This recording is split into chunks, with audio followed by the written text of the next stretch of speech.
What's up, y'all? It's me, your boy Asmongold, and today I'm going to show you guys how to solo Mogu'shan vault all the way up to Elegon, so you can get the Astral Cloud Serpent. Now, this is the Elegon mount, and it looks just like Elegon, so that's pretty cool. Now, I didn't show where Mogu'shan vaults is on the map because the odds are, if you can't find Mogu'shan vaults, you probably can't solo it either. And so, if that's an exception, hey, that's how it is. But that's just pretty much what I'm going to expect. So I'm going to pretty much just be showing the bosses here. I'm not going to really show a lot of the trash because, again, if you're having trouble with the trash, don't even worry about the boss, okay? Because there's no way you're going to be able to kill a boss. You can't kill the trash, okay? Trash is super easy. The first trash here, the only reason I'm showing the first trash here is for one, to introduce the video, and two, to tell you guys don't pull both of these stone quellins at the same time if you have low DPS, or they're gonna stun you whenever you get 100 stacks of that little rock debuff, and then you're gonna sit there and they're gonna reset, and nothing really happens. It just wastes your time. Also, if you AoE down these stone quellin down really fast, they don't have the big one spawn, and so that saves you a little bit of time in terms of killing them. Now, for the first boss, Stone Guard, I'm trying to think that, yeah, they do 3 mechanics in matter, and I don't know how many other mechanics they do because they don't matter. Now, the 3 mechanics they do that do matter are, for one, they're going to put purple pools under you, and they're going to put blue things under you, okay? They're going to put blue circles and purple circles. Now, either circle is bad, and so you want to make sure that you're not in either one. There's a purple circle. Am I in it? No, because I moved. That's what you should be doing. Blue circle. I moved. I'm not in it. Now, if you get hit by a blue circle, it roots you in place and it does some damage. If you stand in a purple circle, you take damage. Another thing is that they also put a bleed on you. This is pretty much, there's nothing you can really do about this, and so there's not really much point talking about it. Whenever all of them reach 100 energy, because obviously you're not really going to be able to separate them because you're only playing by yourself here. But whenever all of them reach 100 energy, you might want to pop some sort of minor cooldown because they're going to do an explosion where they kind of just like do damage. It's like an AoE explosion to where they're not supposed to be stacked up. That's the way the fight was supposed to work. And so look, they're taking 12,000 damage times 2. So again, it's not too big of a deal, but you do want to make sure that you're not taking too much damage from that. You could use a minor cooldown just to stay alive if you needed to. Stone Guard is probably the easiest fight in here. It's the first boss, but it also seems to be the easiest fight as well. If you're not a tank class, you might have a little bit more trouble with this because you obviously don't have the mitigation that the tank does. But just make sure that you're moving them around the room and you're not standing in the things that are bad. So for Feng, if you're a tank, you can pick up the nullification barrier. It's the one to the left there. Now I picked up the wrong one, and so don't pick up the other one. It doesn't matter. Now if you're not a tank specialized class, you're not going to be able to pick up either one of these. It's just the way the fight works. Now Fang's going to go through 3 different phases. The first phase, he basically hits his hand down and lightning comes out. Make sure you're not standing in front of him. Whenever he does that lightning fish, just move away from him. Epicenter is like an earthquake thing. You want to kind of run away from him here, and the farther away you get from him, the less damage it does, and so you could just like heroic leap out or something like that. And yeah, that's pretty much all this really takes. And no, I think you want to pick up the one on the right. Never mind. Yeah, you want to pick up the one on the right because if you pick up one of them, it doesn't really make too much of a difference because you have to actually steal the debuff off of another player, and you can't steal it off of yourself. Either way, it's kind of a minor thing, and they don't really matter, to be honest, at all. And so as long as you can just get Fang down, you're not going to have too much trouble. And see there, yeah, Shroud of Reversal. So you can't really target yourself with Shroud of Reversal because you used to be able to do that. And you could like make his epicenter do damage back to him. And that's what you need to do for the achievement. And hopefully we'll be doing some videos for those in some time. But a lot of them are not soloable. So whenever he gets to about 66%, he's going to go to his second phase. Now his second phase is where you're going to take a little bit more damage, and you really take the largest amount of damage is whenever he first enters phase 3, depending on his health and like where his position is in phase 2. Now in phase 2, he just does like 2 different abilities. He puts a debuff on you, and the debuff, whenever the debuff expires, it puts fire on the ground. So you don't stand in a fire. That's the main thing you have to make sure that you don't do, is you don't stand in a fire. And even if you do stand in a fire, if you're pretty well geared, that doesn't really matter. Another thing that he does is he like draws all the fire to himself. You know, the draw flame ability. It's in the middle of the screen. Well, whenever he actually finishes that, the cooldown for that finishes, he pretty much pulls all of those like little fire things that were on the ground to himself, and what that's going to do is he's going to be able to, I guess, like whenever he hits you, he has like an AoE ability. Now this isn't really too much extra damage. This was more of a raid-wide ability, and so now this isn't too big of a deal doing it solo, and so don't really worry about it too much. He also puts a debuff on you that just does more damage the higher the debuff stacks. So that's kind of a incentive to do as much damage as possible, because every single time that he transitions into a new phase, he puts a new type of stacking debuff on you, and so it's not like you're going to have the first debuff carrying into the third phase. And so the last phase, he has this thing called Resonance. There's nothing you can do about it, and he does another thing called Arcane Volatility or something like that. I don't even remember what it's called, but it doesn't really matter. Yeah, there it is right there. You're supposed to be really close to him. Well, it's a good thing that you're a tank here because you're already really close to him, so there's not much that you really have to deal with here. And you are going to take a little bit extra damage whenever Feng first enters phase 3 if he's got the fire debuff still, because obviously he's going to be doing the fire explosions on top of be doing the arcane stuff, and there's going to be a lot of damage going out. So you might want to use a minor cooldown there, or maybe a heavy cooldown depending on if you're a tank or not. So Feng is probably one of the harder bosses in here, but the hardest boss in here to kill, period, is going to be Gara'jal, which is coming up right up here next. Now again, the trash for Gara'jal is kind of annoying to do, especially his melee. Gotta make sure you hit the little birds that are flying around where he is right here. And so then he's going to spawn. Now Gara'jal is a DPS check, and that is all it is right now, because the longer Gara'jal is alive, he has like 2 realms here. And so Gara'jal, see that little purple thing that's coming at me? There's like these little tikis that are they're in the shadow realm, and he spawns more tikis throughout the fight. And so you want to make sure that you kill him as fast as possible so he stops spawning tikis, because he's dead. So the more time that he's alive, the more tikis he spawns. You cannot kill the spirit totems and go down into the shadow realm and kill the tikis either. The reason for that is because you're soloing it, and it just won't let you do it. Like, it's really all it comes down to. It won't let you do it. And I'll show you guys what happens if you try. And also, Gara'jal isn't going to port you down. Like, usually he used to port tanks down, and maybe I just DPS him down too fast for this to happen, or maybe he just doesn't do this anymore. But either way, you have to really do a lot of damage to him, because the damage that these tikis are going to be doing to you is very high. As you can see there, I just stood on top of the spirit totem and nothing happened. So at this point, I was a little bit worried. I was like, holy shit, I've got all these tikis, shooting shadow bolts at me. I'm a warrior. It's not like I'm a death knight. If I was a death knight, this would be no big deal, but I'm not. So this is kind of a problem for me. I was a little bit worried, and so I just started using shield barrier, and it was really not too big of a deal. So if a warrior can solo this as a tank, the odds are any other tank spec can do it too. I think that the only real trouble you're going to run into here is the DPS check, and so make sure that if you are doing this as a tank spec, or really anything, honestly, make sure that you have you do as much DPS as you can, so you can beat his soft enrage, which just really kind of is with all the tikis.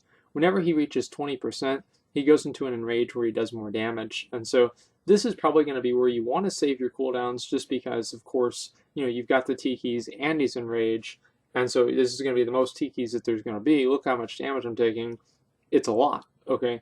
And so just try and kill him as fast as you can. And if you can kill Gara'jal, you can kill Elegon, and you'd be able to kill Spirit Kings too, probably. Spirit Kings is a little bit hard to do for a non-tank spec class, but it's not too big of a deal. So there it is. Gara'jal is dead. My item level here is about 673, I believe. So it's not like I'm like, oh my god, super geared or anything like that.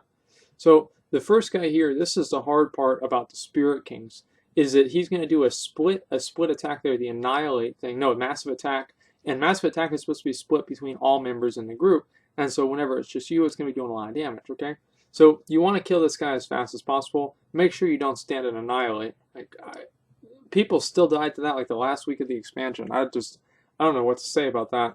So you just want to make sure that you're able to pretty much kill this guy as fast as possible to stop the Annihilates. Now the Annihilates are not going to do like ridiculous damage. It's not going to kill you in like one hit. But if you're a class, I think you can dodge or parry the Annihilate, because I've seen that happen to me a couple times, and you'll see it here. And so you might want to pop some sort of like die by the sword or evasion or something like that, and it'll make it a little bit easier for you. Other than that, see, look, I parried that one. And so if you're able to parry them, that'll make it a lot easier. You also want to make sure that you're not hit by flanking orders. That's kind of common sense. Now, Sabudai, he is actually he's the fucking trickster. Okay, he's like Loki here, and you really have to keep him under control, because he's going to do one thing that's just going to end you. There it is right there, pinned down. Make sure that you have something to get out of a stun. You need something to get out of a stun. If you don't, you're just going to be permanently stunned, as far as I know. And so make sure, I don't know if you can put like Death and Decay down that will kill the pin, or like maybe Ravager, but you really need to make sure that you're able to get out of that. I use my human trinket, and so that helped me. So you can equip a PvP trinket to finish this fight as well.